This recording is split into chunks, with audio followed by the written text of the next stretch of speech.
Hi, everyone. Welcome. It's so good to see you all. I'm just going to do a little orientation to our time together before we dive into a practice. So, welcome. This is the Anchors in the Storms of Life Practices for Resilience.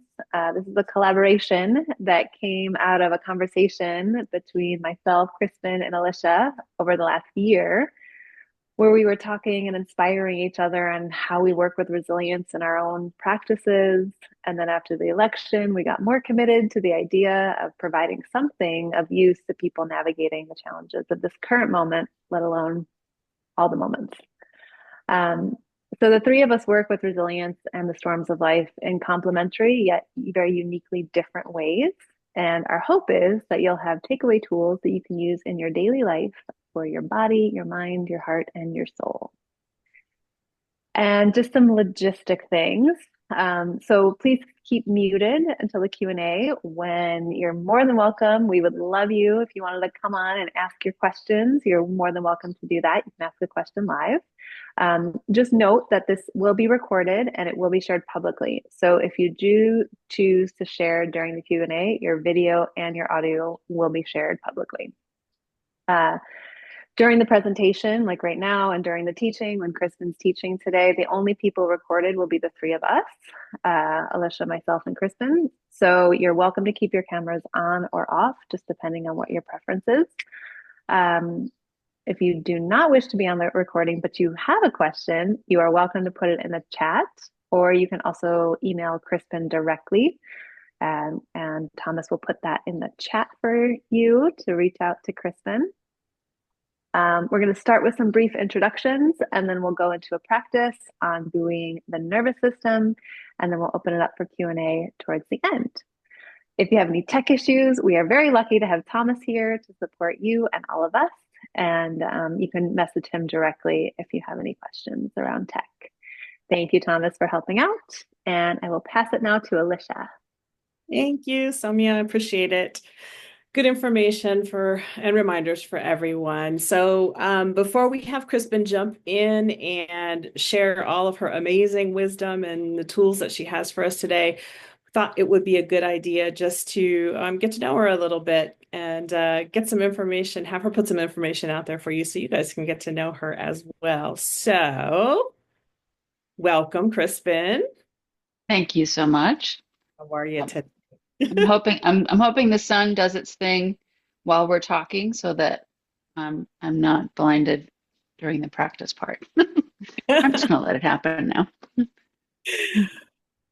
I love it. Sunlight is good. Yeah. Sunlight shining on you for a good reason right now. Let's just a couple of questions for you. Tell us why you got into this healing work that you do. Well, I fell into the Alexander technique really sideways almost 30 years ago now when I was working at an acting school. That process is used by actors and musicians all over the world for over 100 years to work with their bodies, their instruments, to foster greater clarity of expression and reduce repetitive stress injuries. That I run to that with musicians. So completely by accident. And then I have been using it ever since and continuing to study and on kind of a long apprenticeship program with my mentor. And I have found that it just applies to everything. There's no situation where I'm awake that I cannot use integrative Alexander technique to help. So it's a real pleasure to share it in this context with y'all. Be of service. I love it. Who doesn't want tools that you could use at any moment of the day or night at any time? Yeah. That's cool. That's pretty cool. Tell us a little bit more about how you use them. How do you and well, let's start with how you personally define resilience. We're here to talk about resilience today. So let's start. Mm-hmm. Yeah. Yeah. So my definition, or the way I seek resilience, I guess, is to make sure that I have the internal resources and external resources so that I can make a new choice anytime. So to me, it implies that flexibility that I have, you know, the nourishment, the energy, all the little health bars and video games to so that if I'm in a situation that I don't like, I can leave it. Or if I want to try something great and new, I can reach toward that great and new thing. I love that. I love that. I'm excited. I'm excited to learn from you here. Mhm. Shall I go ahead? We got a couple more questions if you're up for them. Oh yeah, sure, sure.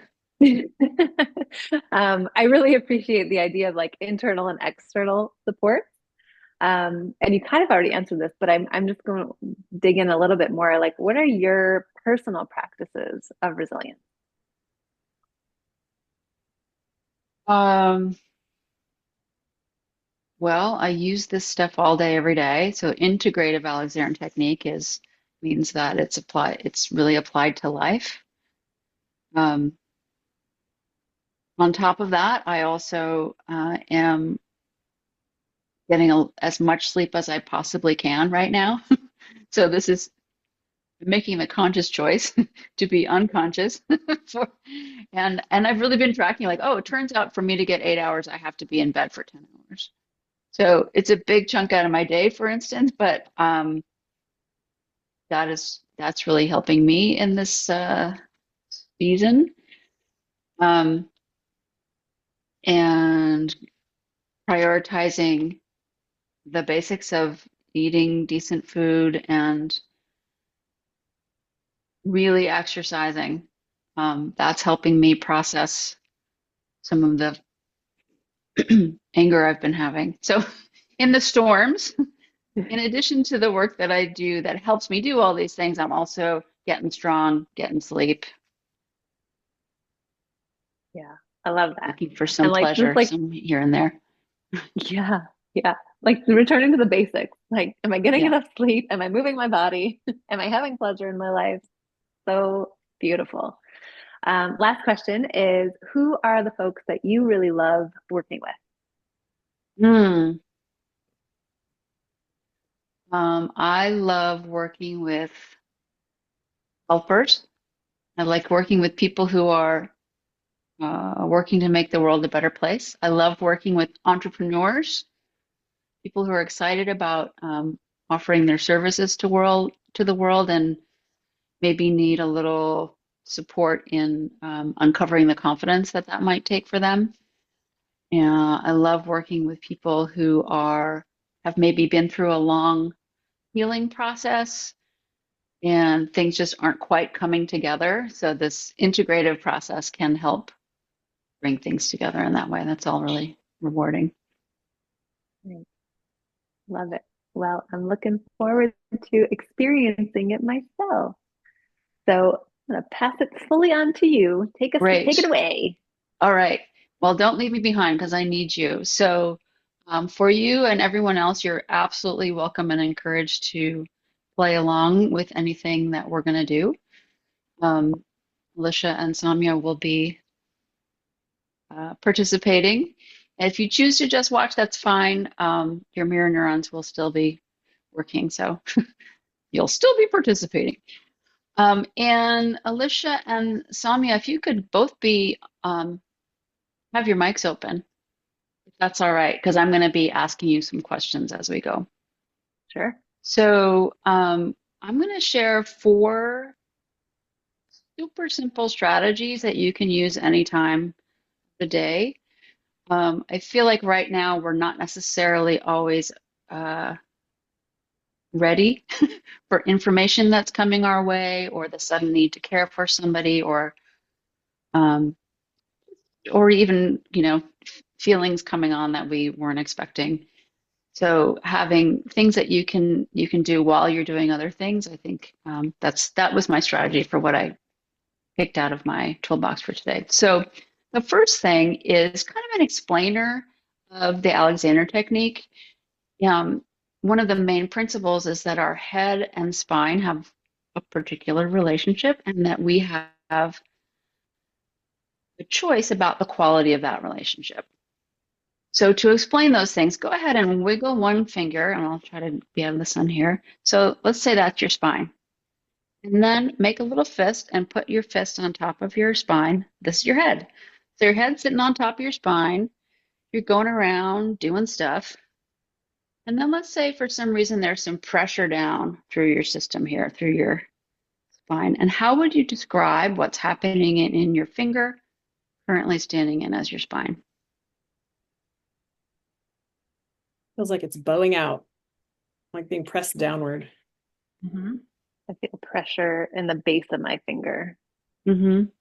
And you could kind of straighten up, right? But unless you ease up on the pressure, things aren't going to, so things start to move a little better when you ease up on that pressure, right? Mm-hmm. So that explains what Alexander, who's the founder of Alexander Technique, described as primary control, or basically that this head-spine relationship matters. Now, when we pull down at our head spine, unless you're putting something on top of your head, that kind of pulling down is happening from somewhere in here, just because of where the muscles are. So, and this, we'll do a couple of things that relate to that. So that explains primary control. And go ahead and point to where your head sits on your spine. I'm going to hide my skeleton so you can't see.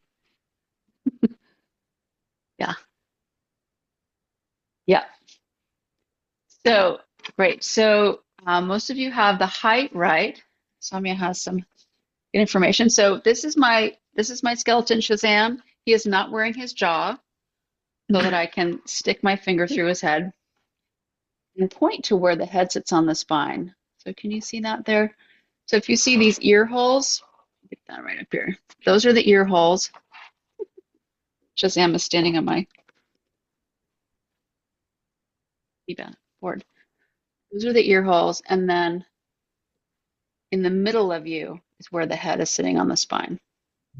So if you kind of point, yeah, kind of at your earlobes, that's where the weight-bearing part of your spine is, and your head sits on your spine there. So sometimes people think that it's at the back or connects somewhere down here, or these guys at the back are not weight-bearing. They're there as connections for muscle and other soft tissue, and they also have a bit of a doorstop quality. So yeah, not weight bearing at the back. So sometimes knowing how you're designed can influence how you move. In fact, how you think you're designed is how you will move.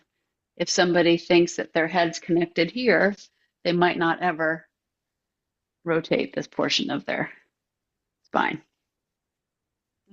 So next phase of the explainer activities, we're going to do some reverse Alexander. Go ahead and find something in your space that you can hold in one hand. So I have this little felt part. And just put it down kind of at arm's distance, maybe in front of you on your desk or table or wherever you are. And then pick that up, no big deal. Will not believe I did not deal with the sun before we got online today. Here, I'm going to be down here. So now go ahead and just put it down in front of you and have a scrunch. So what I'm doing there is intentionally pulling down at head spine gently and then reach for your object. Yeah. And how would you describe that experience?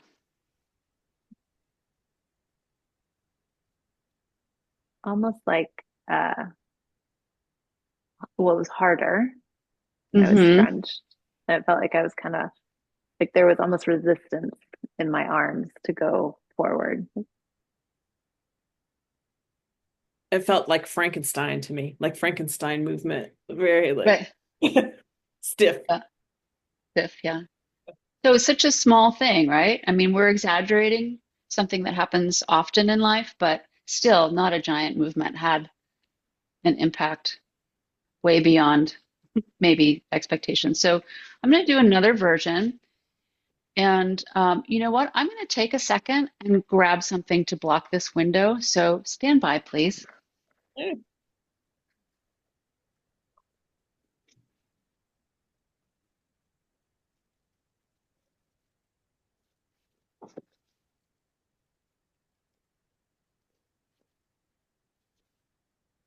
See if I can get it up there.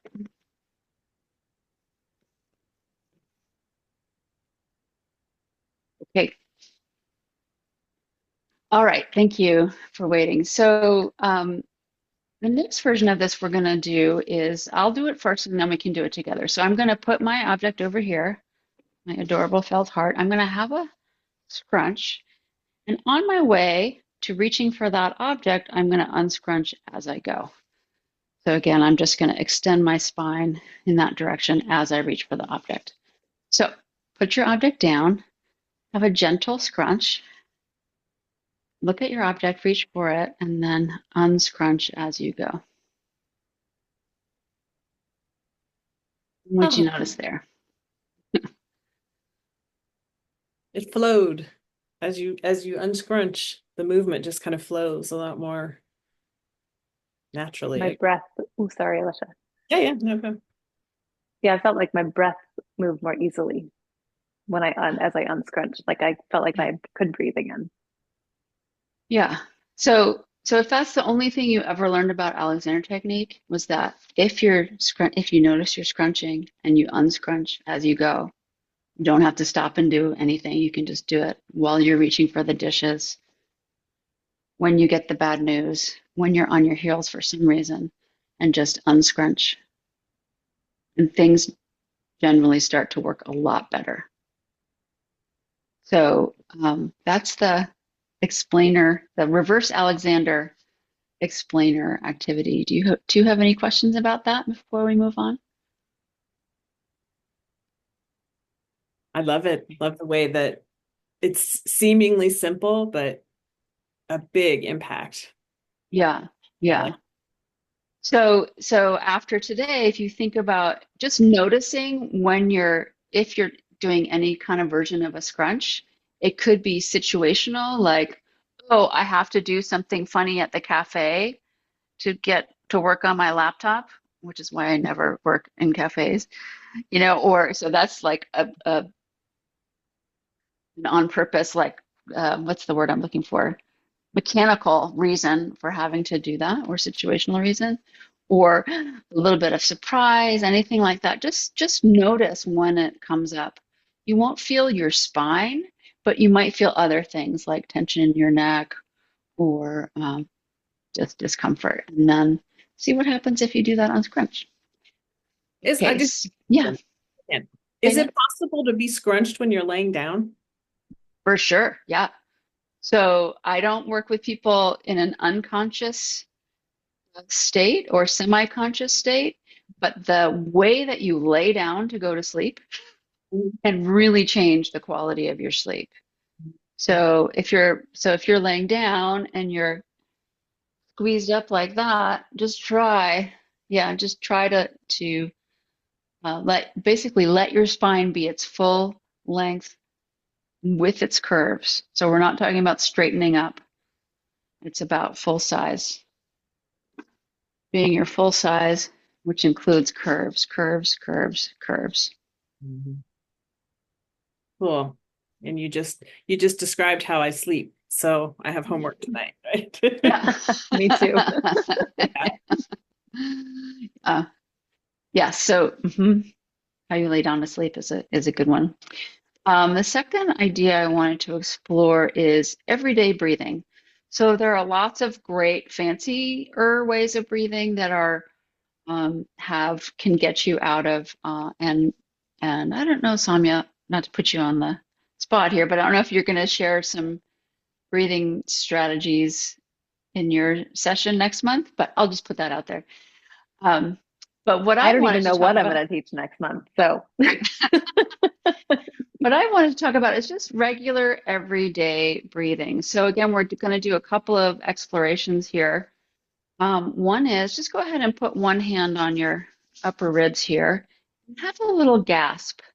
In fact, actually, let's put one hand gently down here lower ribs or solar plexus, yeah, and have a little gasp, like you just got someone came to the door. It's your best friend in the world showed up and you weren't expecting them, right? Okay, so probably you're feeling movement in the upper hand and not so much in your lower hand.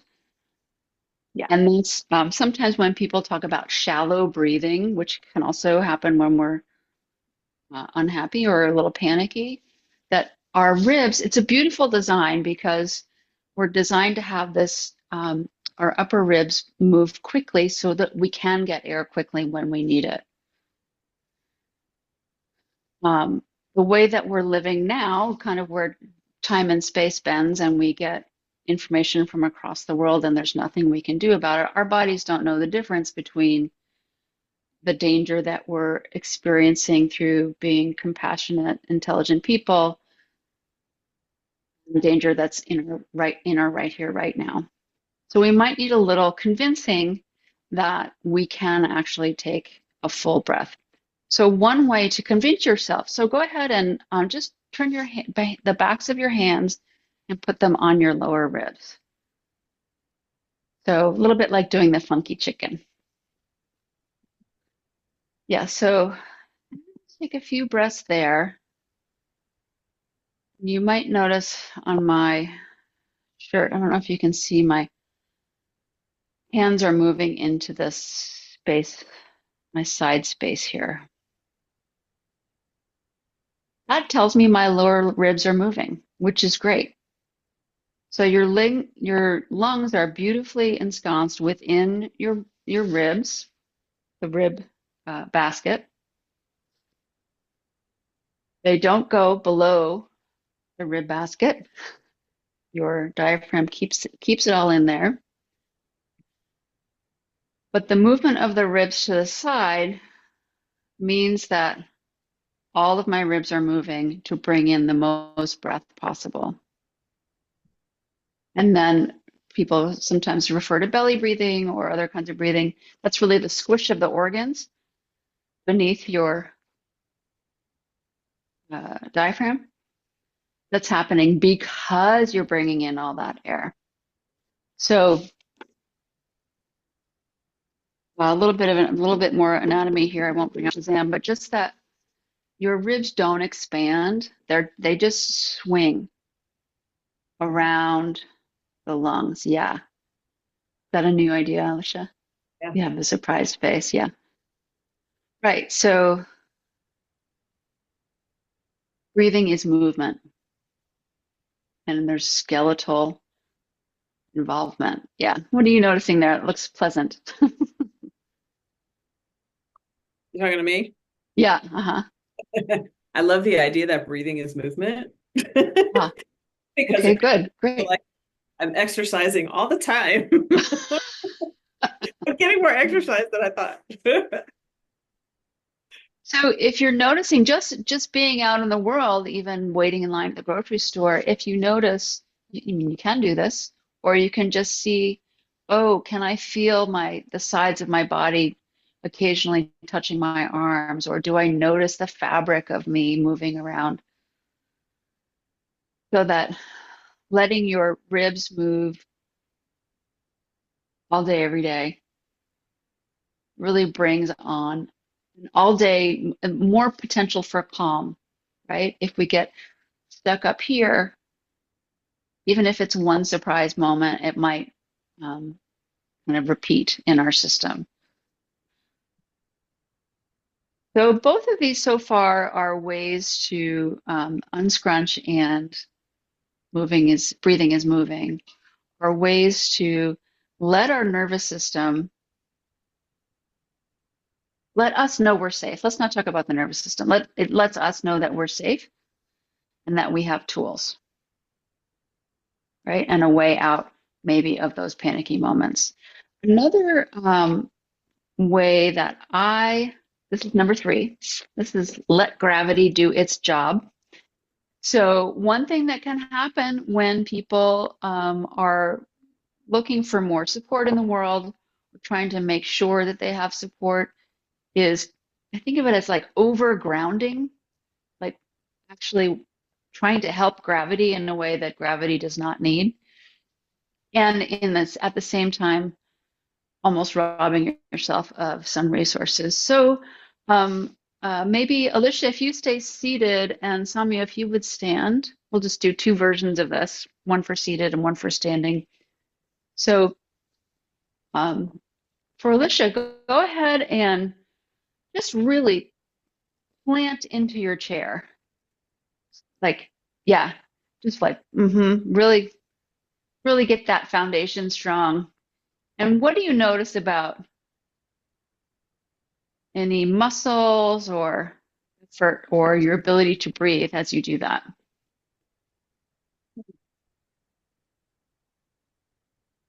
Like I'm spread out, spread out wider a little bit. Ability to breathe is seems cut off a little bit because I'm solid down. Right. Yeah.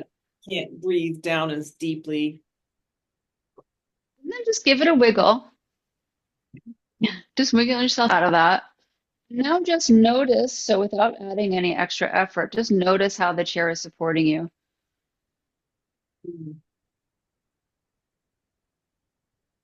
What do you notice there? It feels more like support under my thighs instead of it's more forward support, I guess, instead of like downward, backward support. Yeah, and so I give you kind of vague direction about like how to do that super planting thing, but the idea here is that I think that sometimes we kind of grip the floor or the chair unnecessarily. So let's look at the standing version. So Saumya, if you would go ahead and just lift one leg. I'm just lifting one knee. Can you see me there? Yeah. Yeah. So I'm lifting one knee. And then I'm going to just go ahead and lift the other one. Just going back and forth. Yeah. So one thing I'm not doing is worrying about how my weight transfers to the foot that's touching the floor. And yet, it's still there to support me. So let's go ahead and do a version where we like over-engineer it. So I'm going to have one leg up, and then I'm going to put it down. I'm going to really plant it, and then lift my other knee up. And what do you notice there? Woo. I feel like the Tin Man. Okay. Yeah. Like I feel very stiff and I feel very off balance. Whereas when I was just doing it naturally, I felt very balanced. Right. Yeah. So I think sometimes our effort to draw energy from the ground, that's called grounding, can actually be adding muscular effort that actually doesn't help us. Yeah. To me, when I talked about resilience and being able to go anywhere, anytime, this is part of it, right? I want to be able to work with gravity, which I'm remarkably well attuned to, as we all are, since we've lived in the same gravitational situation probably our whole lives. Yeah. And that we can go anywhere, anytime. So that's let gravity do its job. Now I'm drinking water. So the fourth one, and Saumya, yeah, you can just keep standing. We'll probably explore our room a little bit. So the fourth idea I wanted to bring up is be here. Don't worry about now. That's how I think of it. So now can take care of itself. What I would like to explore is where am I? So this can be a wonderful way to, if there's any kind of feeling of I'm out of my body or any of that kind of thing, actually engaging your senses in your environment is super helpful. So if you're able to, so let's say for instance, you're on a stressful Zoom call and you're like, okay, gotta be here, don't want to be here, choose to be here. At the same time, I'm going to grab something that has some sensual input for me, some sensory input. So go ahead and around your space, and let's just take a tour of touching 10 things. So find 10 things to touch and explore. This is probably not something I would while on a Zoom call, although I am on one right now, aren't I?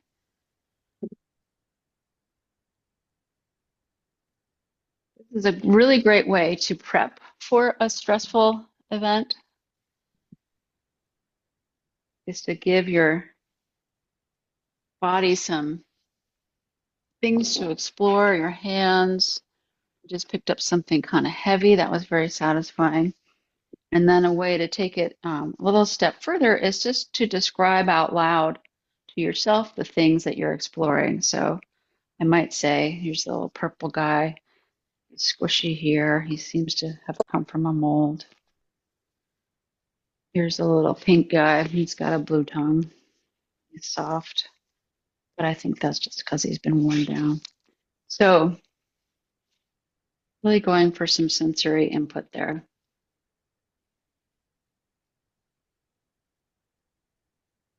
Another version of this that is very handy when you maybe don't have the ability to get up and move around, depending on your situation, like, I don't know, let's say on an airplane. So one way to bring you into the here and now is to, I said not now, just here, is to say, okay, I'm going to pick a color. I'm going to look for every purple thing in my room. So I just look around.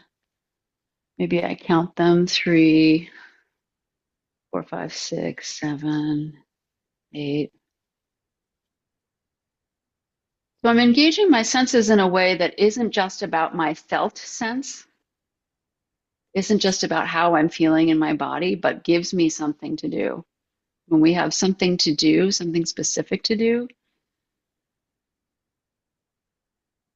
all of us kind of comes along with that process. So we don't are less likely to get stuck in that felt sense. So those are the 4 big ideas. You are a vertebrate. Breathing is moving. Let gravity do its job. And be here.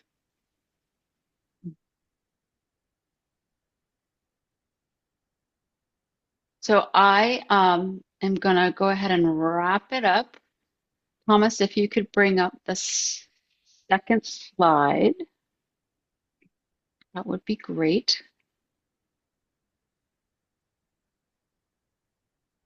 And for those of you who have joined us today or seeing us in the future, if anyone would like to talk more about how I work and how working with me as a movement coach using integrative Alexander technique might support you in your daily life or in your communication skills as a presenter or a salesperson or performer or a creative person, I would love to speak with you. There's a QR code there and there's some links in chat. And then in a month, or am I to introduce what happens next? You can, but it's also, we can do it later too. Okay. You're welcome to. Okay. So with that, are there any questions from anyone on this call? I have one question. Something you said at the beginning around, did I hear this right? Your cervical spine is not weight bearing? Is that right? No, the front part of your spine is weight bearing, the back part is not. So I got so confused by the that. cervical, yeah. Let's use the lumbar portion because it's bigger. We can show you. So every vertebra has a vertebral body and these spinous processes at the back. So this big honkin' part in the front, in the lumbar area, very clearly more well designed for weight bearing. Mm. That's also true at the top. There's a weight bearing part in the front, Oh, in the front, and the back part is the vertebral processes. So okay. your cervical spine, so-called, so the cervical portion of this long spine is definitely weight bearing, but it's the vertebral bodies of each vertebra that's the weight bearing part. Now, the whole Ah, system has this kinetic sculptural um, quality, so it all goes together. Weight bearing is not only in that part, but in general, it's the best way to, a good way to think about it so that we don't get too far back and think that we're supporting ourselves that way. mm, Yeah, okay. Yeah, yeah, that's a big nuance for me. So thank you. I right, appreciate yeah. learning about the front, the back, and that's Mm-hmm. great. Shelley, did you have a question? Yes, I did. Welcome. Yeah. Thank you. I I'm 75 years old and I've had degenerative disc disease for 20 years and I've Mm, managed it very well. But I have had a lot of uh, wonderful physical therapists and and do my own research. But it's been my understanding that women hold more of their stress in their necks and shoulders than men do. And Mm. that made a lot of sense to me. But I'm assuming the Alexander method's been used across genders. Uh, but is the scrunch method equally effective, or is it more effective for women because we do this? Um, well, you may have hit upon a data point that I've never heard before. I do, it's, yeah. Um, so this scrunching activity there was to describe the idea of unscrunching. Right. So it's really to prove that unscrunching is possible and available as a remedy. Why do people do this in stress? There are all kinds of reasons, right? So it could be, I think of us as, use a long word, biopsychosocially whole. So our our bodies, our minds, and our communicating social selves are always playing all the time. This feels like a very, like when I do it in this exaggerated short way, it feels like eek, right? So I can imagine how maybe if someone has seen that in someone in their lives, or um, and has used their mirror neurons to copy what's going on, or because, but it doesn't seem like a great strategy for creating safety, even though it has that expression to us culturally. Um, I think I'm just wandering on a bit. That's Your okay. question, I yeah, like the unscrunching, yeah, and I am not a student of male stress, but I do feel like that it, it resonated with me, mm-hmm, and improving my posture and my neck strength have been very important because I've been scrunched for quite a while.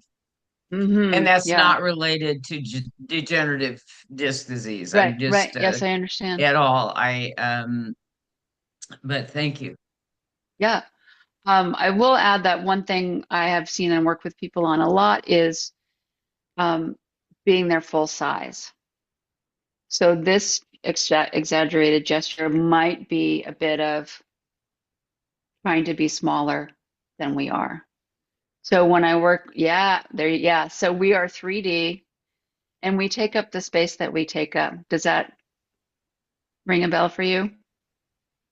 No, and Saumya will know I'm always a little too large. Oh, no, just the perfect size, I think. I feel well, Mhm. yes, I don't shrink. Great, I often put myself out there more than I should, but I do like unscrunching, so thank great. you for that. Yeah, yeah, yeah, yeah. You got it. It's yours. Yours to keep. Any other questions? I do have a question for you. I'm just interested in hearing about some of the results that you've seen through your work with folks. Hmm. So I work with people in all kinds of ways. Sometimes their results are not what they came in for. So for instance, if someone comes in, let's just say an imaginary, not so imaginary person comes in with wrist pain from working at the computer. So we can absolutely work on kind of the ergonomics of how they're um, sitting, all the measurements of their computer and all the stuff. But what comes out often when people access that coordination, so when things start to flow a little bit easier, they might say something like, "Oh, I just want to get away from the computer as quickly as possible." So the real issue is I don't really want to be here. So then our work together is to work on a constructive plan for them, either to stay at the computer or to find ways to walk away. Mm. Um, so that's one kind of result is that because we are biopsychosocially whole, we can certainly solve a physical problem, and there's going to be some supporting information that comes with it. One Yeah. interesting thing that came up recently was somebody was working with somebody to develop their new workshop. So it was more in the kind of public speaking realm, even though she did not consider herself a public speaker. But she, it became a lot about the process of develop kind of procrastination, the process of choosing to do the thing was a very physical experience for her. Mm. So I guess those are surprising things that happened recently. Yeah, that's fascinating, actually. I might have to talk to you about that procrastination thing. I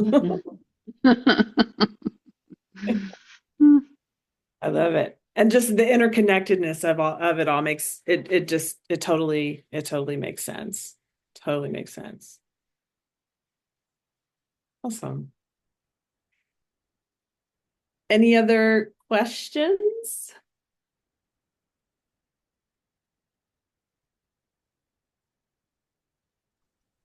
Thank you. Thank Thank you, you. Shelley, I'm for burning my dinner. oh, don't do that. Don't do No, it's one of the things I'm very good at, so I like to reinforce that. that. Love it, love it. Well, Crispin, let me say on behalf of all of us here, thank you so much for sharing your brilliance with us. And I know I walked away with several tools and probably more questions for you after I've had some time to think about things. So we do have your information in the chat, how to get in touch with you. And just for everyone on now, or if you're watching later, our next call in our series is going to be with Saumya, the lovely Saumya. It'll be on Thursday, May 8th at 6 p.m. And then we'll wrap up with myself, actually, Thursday, June 5th at 6 p.m. as well. One reminder, if you are interested, and we really hope you are, in joining us for the next two pieces of our series here, you will need to go through Eventbrite and register for those as well, just to make sure you don't miss it. So a heads up on that. Ladies, anything you would like to add before we say goodbye? Thank you for hosting. And this was lovely. I learned a lot, and I feel like my breath is different, and I'm excited about all the purple in my room that I didn't even know that I had until right now. So thank you for that. Amazing tools. Love it. Thank you. All right. And Thomas, thank you very much as well. Thank you, Thomas. All right. We'll say until next time then. Until next time. Bye, everybody.